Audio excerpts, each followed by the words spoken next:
धन का लोभ। आज भी हर रोज की तरह जब सुनील ऑफिस से घर आया तो उसने देखा कि उसके माँ बाबूजी हाल में उदास बैठे हुए थे। उसने अंदाजा लगा लिया कि आज भी उसकी पत्नी सविता ने कुछ पखेड़ा खड़ा किया होगा। तभी सुनील की नज़र सविता पर गई जो सबको घूर रही थी। सुनील को देखकर उसने त्योरियां चढ़ा लीं। चाय पानी कुछ नहीं पूछा तो सुनील सीधा फ्रेश होने चला गया। अपनी मुंह फट झगड़ालू पत्नी के व्यवहार से वो मन ही मन बहुत दुखी रहता। सुनील एक एमएनसी से अच्छे पद पर था, कोई आर्थिक तंगी नहीं थी। घर में फुल टाइम मेड थी, फिर भी उसकी पत्नी सविता किसी को सुनाने का मौका नहीं छोड़ती थी। उसे हमेशा इसी बात से चिढ़ होती कि सुनील अपने परिवार पर पैसे खर्च क्यों करता है। तो सुनील कहता कि ये मेरी जिम्मेदारी है, मैं अपने माँ बाप से मुंह नहीं मोड़ सकता। सुनील के पिता राम सिंह जी रिटायर हो चुके थे तो सविता की नज़र हमेशा उनकी पेंशन पर बनी रहती। इसलिए सुनील को गुस्सा आता। वो कहते, तुम्हें किस बात की कमी है कि पिताजी के पैसे हैं, उन्हें वो जहाँ चाहे खर्च करेंगे। और वैसे भी कोई भी त्यौहार आता है तो माँ बाबूजी हम सबको कुछ ना कुछ तोहफा ज़रूर देते हैं। तो सविता भड़क जाती और कहने लगती कि ये उनका फ़र्ज़ है। सविता को अपने सास ससुर का फ़र्ज़ याद रहता पर अपना फ़र्ज़ कभी ना निभाती। सुनील का एक छोटा भाई अनिल एक प्राइवेट कंपनी में जॉब करता था और उसकी पत्नी कविता अपने सास ससुर के पास घर पर रहती थी। सुनील के पास पैसों की कोई कमी नहीं थी, लेकिन अनिल सिर्फ अपना काम चला रहा था, इसलिए माँ बाबूजी अभी उसकी मदद कर देते थे। बस यही बात सुनील की पत्नी सविता को चुभती थी। अपने पैसे की धौंस पर सविता अपनी देवरानी की काम में भी हाथ नहीं बटाती थी। खैर, रात को सोते समय सविता ने अपना वही पुराना वाला राग छेड़ दिया। सुनील, आप मेरी बात क्यों नहीं सुनते हो? आगे बच्चों के भी खर्चे बढ़ेंगे, हमें वो भी तो सोचना है। मैं तो यही कह रही हूँ कि हम कहीं एक घर ले लेते हैं। अब अपने छोटे भाई अनिल को संभालने दो। यहाँ के खर्चे क्या हमेशा हम ही संभालते रहेंगे सब कुछ? ये सुनते ही सुनील गुस्से से बोला कि मैं थक गया हूँ तुम्हारी इन रोज रोज की बातों से, अब मैं सोना चाहता हूँ। कहकर सुनील करवट लेकर सो गया। सविता थोड़ी देर गुस्से में बुदबुदाती रही, फिर वो भी सोने की कोशिश करने लगी। सविता अपने पति सुनील को अलग रहने के लिए मजबूर कर रही थी। ये बात घर में सबने महसूस की थी। सविता से तंग आकर एक दिन राम सिंह जी ने अपने बड़े बेटे सुनील से कह ही दिया, बेटा सुनील, बहू जो कह रही है मान जाओ ना, तुम अलग जाकर रह लो। तो सुनील ने कहा, नहीं पिताजी, ये संभव नहीं है, मैं अपने परिवार से अलग नहीं हो सकता। लेकिन बेटा, बड़ी बहू सबसे नाराज ही रहती है, किसी से कुछ बात नहीं करती और अगर करती है तो अकड़ कर बोलती है। इससे अच्छा तो अलग रहकर वो खुश रह ले तो क्या बुराई है। हम सब तुमसे दूर थोड़ी हो जाएंगे, बस यहीं आसपास कोई घर देख लो। बाबूजी के बहुत जोर देने पर सुनील मजबूर होकर वहीं पास में एक घर किराए पर ले लिया।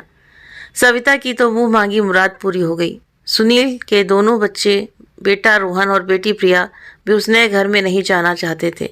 वो भी अपने दादा दादी के पास ही रहना चाहते थे। अब नया घर किराए पर तो ले लिया, पर सुनील और बच्चों का अधिकतर समय माँ पिताजी के साथ ही बीतता था।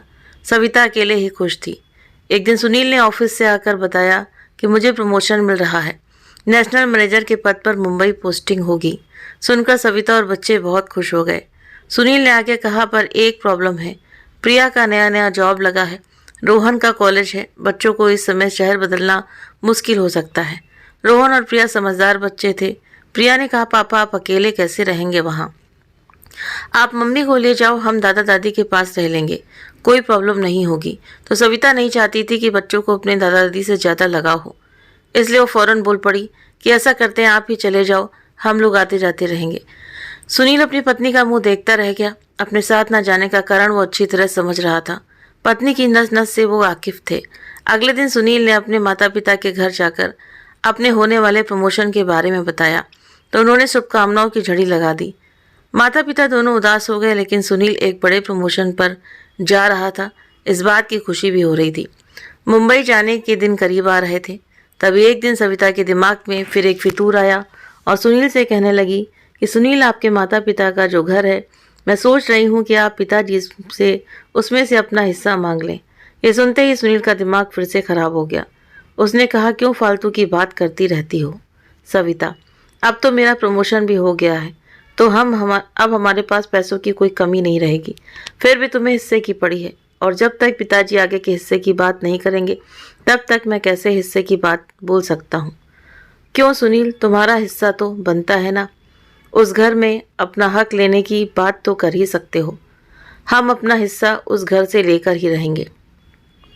सविता गुस्से में बोलते जा रही थी तो सुनील ने भड़कते हुए कहा कि अपनी बकवास बंद करो सविता। मैं तुम्हें आखिरी बार कह रहा हूँ कि मेरे सामने इस तरह की बात फिर कभी मत करना। आपको मेरी बात नहीं माननी तो मुझे भी नहीं करनी आपसे बात। सविता ने क्रोध भरी नज़रों से उन्हें घूरते हुए कहा। तो सुनील बोला कि ठीक है, मत करो, लेकिन शांति से जीने दो मुझे। कहकर सुनील अपने कमरे में चला गया। रोहन और प्रिया अपने कमरे से सारी बातें सुन रहे थे। तभी प्रिया ने बाहर आकर कहा कि माँ, आप कैसी बातें करती रहती हो। पापा बिल्कुल ठीक कर रहे हैं। जब तक दादाजी नहीं कहेंगे तब तक पापा हिस्से की बात कैसे बोल सकते हैं। तो सविता ने चिल्लाते हुए कहा, चुप रहो तुम और जाओ यहाँ से। बड़ी आई मुझे ज्ञान बांटने वाली। प्रिया चुपचाप दुखी होकर अपने कमरे में चली गई। सविता के गुस्सैल और लालची स्वभाव से दोनों बच्चे और पति तीनों दुखी रहते थे। जिस दिन सुनील को जाना था उस दिन भी सविता ने उससे बात नहीं की, बस मुंह फुलाए इधर उधर घूमती रही। सुनील सबसे मिलकर मुंबई के लिए रवाना हो गए। मुंबई पहुंचकर सुनील को कंपनी की तरफ से 2 बेडरूम फ्लैट रहने के लिए मिला था। उनके बराबर की बिल्डिंग में इस कंपनी के एक मैनेजर संदीप, उनकी पत्नी सुशीला और उनके 2 बच्चे भी रहते थे। संदीप के परिवार से मिलकर सुनील खुश हुआ। संदीप की कार से ही सुनील ऑफिस जाने लगा। सुनील ने टिफिन की बात की तो संदीप ने अपने घर पर काम करने आ रही काम वाली शांताबाई को सुनील के यहाँ भी काम पर लगा दिया तो सुनील को राहत मिली। अब शांताबाई ही सुनील के घर की साफ सफाई करती और खाना भी बना देती। सुनील के दोनों बच्चे अपने पापा से रोज फोन पर बात करते, पर सविता जब भी बात करती तो घर के हिस्से की बात के सिवा कुछ बात नहीं करती। सविता की छोटी बहन सुकन्या भी मुंबई में ही रहती थी तो छुट्टी वाले दिन अपने पति को साथ लेकर सुनील से मिलने के लिए आ जाती थी। उनसे मिलकर सुनील को भी बहुत खुशी मिलती। एक दिन सुनील के मैनेजर संदीप को पूछने में संकोच तो हो रहा था, पर उन्होंने पूछ ही लिया कि सुनील, तुम्हारी पत्नी कब आ रही हैं? आपको अकेले दिक्कत नहीं होती क्या? नहीं साहब, कोई दिक्कत नहीं है। साफ सफाई और खाना शांताबाई बना देती हैं, फिर भला क्या दिक्कत होगी?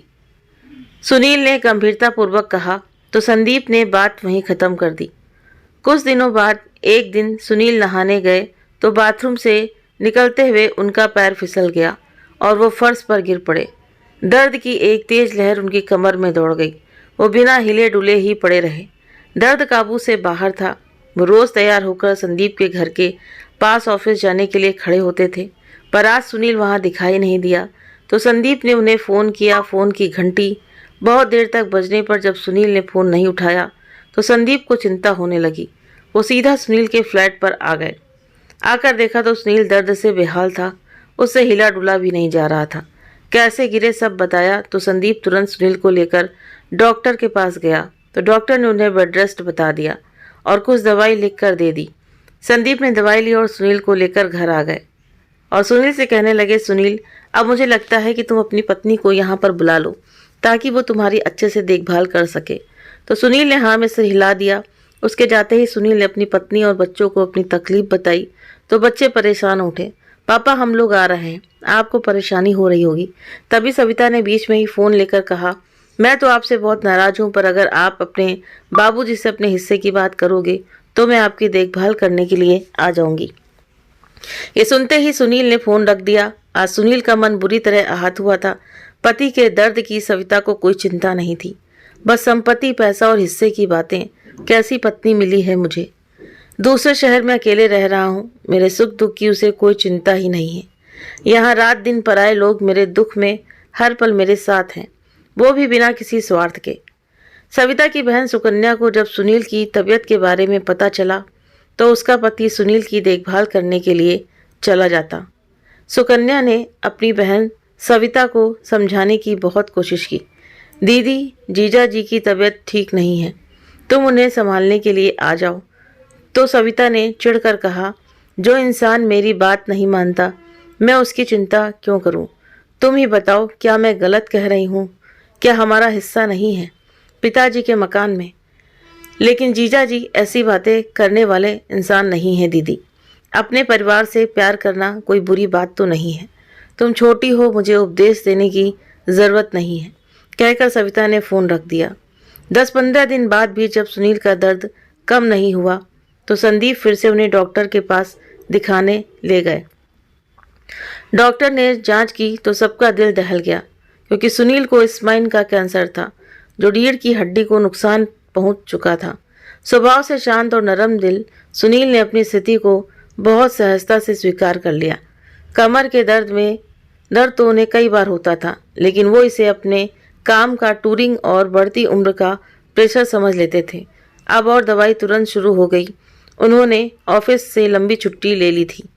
फ्लैट पर आते ही मैनेजर संदीप ने फिर से कहा कि अब अपनी फैमिली को बुला लो तो ठीक रहेगा। बहुत सोच समझकर सुनील ने अपनी बेटी प्रिया को फ़ोन किया। बेटा, अगर हो सके तो 3-4 दिन की छुट्टी लेकर मुंबई आ जाओ। प्रिया घबरा गई। पापा, आप ठीक तो हैं ना? हाँ बेटा, मैं ठीक हूँ, बस तुम लोगों को देखने का मन कर रहा है। तीनों लोग ही आ जाओ। प्रिया को पिता के स्वर की उदासी कुछ अजीब लगी।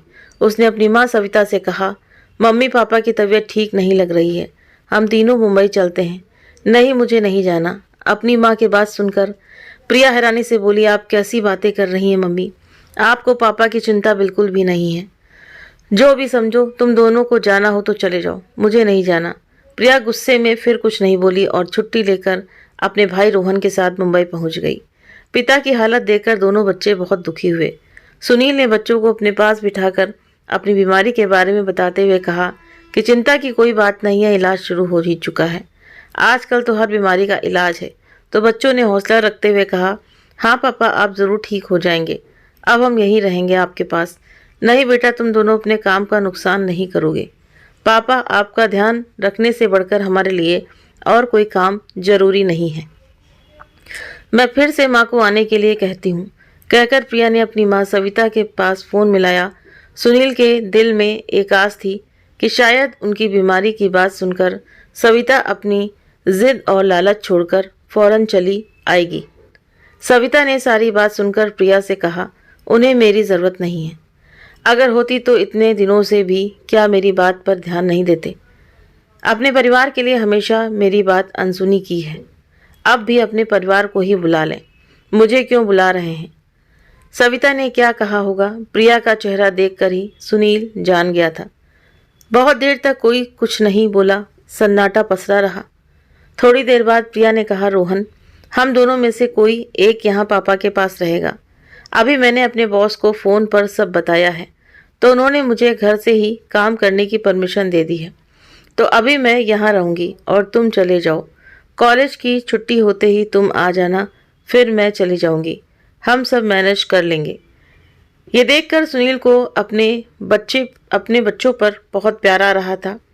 तभी प्रिया की मौसी सुकन्या भी अपने पति के साथ वहाँ आ गई और सुनील के पास बैठकर बोली, दीदी के व्यवहार पर मैं बहुत शर्मिंदा हूँ जीजा जी। हैरान हूँ उनके स्वभाव पर। इस समय भी इतनी जिद और गुस्सा लिए बैठी हैं वो।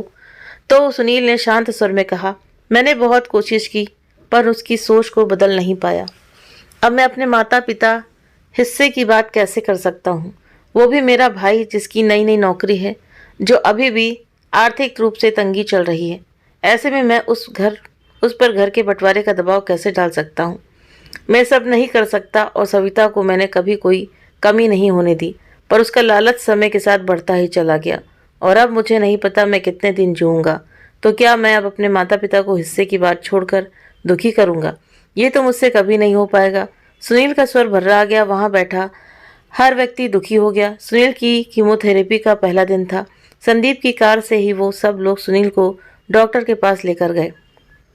सुनील को अंदर डॉक्टर के पास भेजकर संदीप बाहर रखी वहीं एक बेंच पर बैठ गया।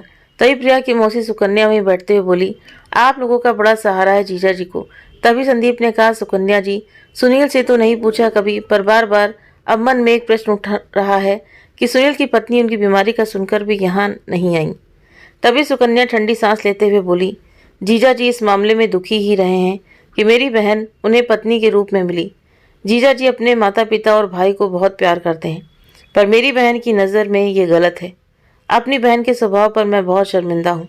अपने माता पिता को प्यार करना क्या किसी पुरुष की इतनी बड़ी गलती है? कि उसे ऐसी बीमारी से निपटने के लिए अकेला छोड़ दिया जाए। धीरे धीरे बोलती हुई सुकन्या का मुंह गुस्से से लाल हो गया। उसने किसी तरह अपने को शांत किया। फिर दोनों ने अंदर जाकर सुनील पर नजर डाली। वो चुपचाप आंख बंद किए लेटे हुए थे।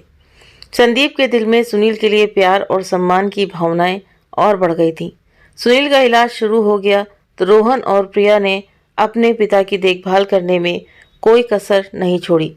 बच्चों ने कई बार अपनी माँ सविता को मुंबई आने के लिए समझाया, पर उसकी जिद कायम थी कि पहले सुनील अपने पिता की संपत्ति में अपना हिस्सा मांगेंगे, जो सुनील को किसी भी स्थिति में मंजूर नहीं था। 2 महीने बाद रोहन ने भाग दौड़कर मुंबई में ही एडमिशन ले लिया था, ताकि वो पिता की देखभाल अच्छी तरह कर सके। पिता की बीमारी से परेशान बच्चे भी अपनी माँ से बहुत नाराज थे। एक तरह से अब तीनों ने सविता के बिना जीने की आदत डाल ली थी। जब तीनों का फोन आना बंद हो गया तो सविता ने सोचा कि एक बार मुंबई की सैर कर ली जाए। उसने अपनी फ्लाइट बुक करवाई और मुंबई पहुंच गई। उसने अपने आने की खबर किसी को नहीं दी थी। उसके पास सुनील के फ्लैट का पता नहीं था। एयरपोर्ट पहुंचकर उसने अपनी बहन सुकन्या को फ़ोन किया तो सुकन्या हैरान हो गई। अरे दीदी, आपने बताया भी नहीं। सुकन्या ने कहा तो सविता बोली, बस अचानक प्रोग्राम बना लिया। तेरे जीजाजी और बच्चों को सरप्राइज देने का मूड हो गया। चल अब उनका पता बता। सुकन्या ने पता बता दिया और कहा, अभी तो घर पर कोई नहीं होगा।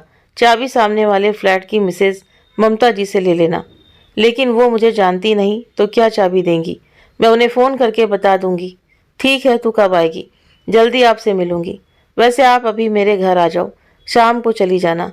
नहीं, बाद में ही मिलूंगी तुझसे। अच्छा हुआ दीदी आप आ गई। जीजा जी की तबीयत बिल्कुल ठीक नहीं है। बस तू रहने दे, अपने ज़िद्दी जीजा जी का पक्ष मत ले। ज़िद वे नहीं, आप करती हैं दीदी। अच्छा ठीक है, मैं सामान लेकर अब बाहर निकल रही हूँ, फिर मिलेंगे कहकर सविता ने फ़ोन काट दिया और रिक्शा करके सुनील के फ्लैट पर पहुंच गई और ममता जी से चाबी लेकर दरवाज़ा खोलकर अंदर आ गई। बैग रखकर पूरे घर पर नज़र डाली। एकदम साफ सुथरा घर था। सविता को हैरानी हुई। वो किचन में गई। खाना भी तैयार था। करेले की सब्जी, साग, दाल। फ्रिज खोलकर देखा तो सलाद भी कटा रखा था। सविता हैरान थी। आधे घंटे बाद ही रोहन आ गया। सविता ने उसे फ़ोन पर बता दिया था। रोहन एक बेहद औपचारिक मुस्कान से माँ का स्वागत किया। बोला कुछ नहीं तो सविता ने ही पूछा, कैसे हो बेटा? ठीक हूँ माँ, आप कैसे आ गईं? बस तुम लोगों को देखने का मन हो गया। रोहन कुछ नहीं बोला, फ्रेश होने चला गया। सविता को धक्का सा लगा, ये बेटा है या कोई अजनबी? रोहन फ्रेश होकर आया तो सविता ने फिर से पूछा, तुम्हारे पापा कब तक आएंगे? बस आने ही वाले हैं। आप चाय पियेंगी? आने दो, उन्हें भी सविता देख रही थी। पहले का मस्त मौला रोहन अब एक जिम्मेदार बेटा बन गया है। उसने हाथ मुंह धोकर अपने पिता के लिए फल काटे। तब तक सुनील भी आ गए। सविता को देखकर हैरान हुए और बोले, कब आई? थोड़ी देर हुई है। सविता उन्हें देखती रह गई। कितने कमज़ोर हो गए थे सुनील, पर उनके चेहरे पर बहुत शांति और संतोष दिखाई दे रहा था। सुनील ने पूछा, कोई परेशानी तो नहीं हुई घर ढूंढने में? नहीं, आराम से मिल गया घर। इतने में रोहन ने कहा, पापा गर्म पानी से हाथ मुंह धोकर फल खा लीजिए। रोहन फल देते हुए कहने लगा, जब तक आप ये खत्म करें मैं चाय बना लाता हूँ। सुनील जैसे ही सोफे पर बैठने लगा तो रोहन ने उनकी कमर के पीछे मुलायम सा तकिया लगा दिया। सविता ने नोट किया, शायद सुनील को उठने बैठने में कहीं दर्द है। उसने पूछा, कैसी तबीयत है अब तुम्हारी? दर्द है क्या? सुनील ने सपाट स्वर में जवाब दिया, नहीं सब ठीक है। रोहन 3 कप चाय और कुछ नमकीन ले आया। तीनों ने चुपचाप बैठकर चाय पी। शाम तक प्रिया भी आ गई। रोहन ने उसे बता दिया था कि माँ आई हैं। प्रिया ने माँ को देखते ही पूछा, माँ आप कैसे आ गईं? तो सविता बोली, तुम लोगों को देखे काफ़ी दिन हो गए थे इसलिए आ गई।